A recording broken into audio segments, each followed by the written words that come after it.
Hello everyone, here is a sample of the alert and the information it contains, and everything is numbered so you can look at all this in order. Number one, up here we start at the reasoning behind the trade. In this case you can see the reasoning was it was a big move today, volatility spiked, etc., etc. Number two shows you the symbol we are trading, in this case QQQ, and the strategy, the iron condor. Number three here shows you the IV rank, or the volatility rank, which is 55, and the days to expiration, which is 47, which tells you which expiration cycle we are using to make the trade. Number four here will either be a credit or a debit. If it's a credit, it'll tell you it has to be above a certain number to be a valid trade. If it's a debit, it'll say it needs to be below a certain number to be a successful trade. If we go down to 5 over here, the specifics of the trade, you can go from left to right, and you can see here it tells you which options we're buying and which we're selling. Plus means we're buying, so the +1 here is a buy. The -1 means we're selling. February 23 is the expiration cycle we're using, which in this case is 47 days to expiration. Here are the strike prices we are buying and selling.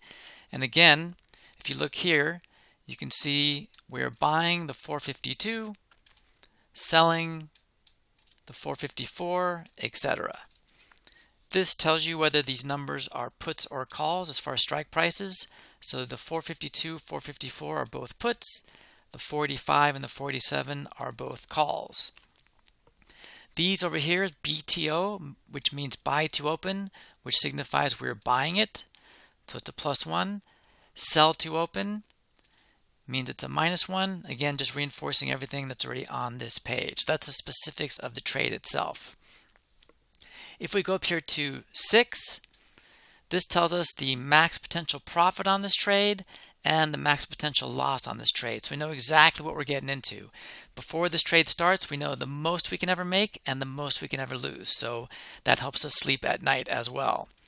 If we go over here to 7, this is POP, which stands for probability of profit.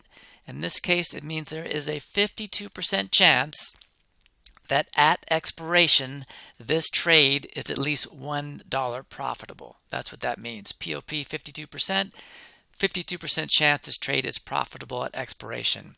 And finally, number 8 here gives us the specifics as far as the amount of the trade. Net credit. So because we're selling something, in case this iron condor, we're getting a credit. If we were buying a vertical, this would be a net debit. And down here is the price I personally made the trade at. So you can see it doesn't necessarily coincide with this number up here. When I send out these trades, I might get a better or worse price than you. But in this case, what this is telling me is I sold this iron condor for 80 cents. I'm only requiring that you sell it for at least 66 cents or more for it to be a valid trade. Again, that is the alert and how each piece is broken down.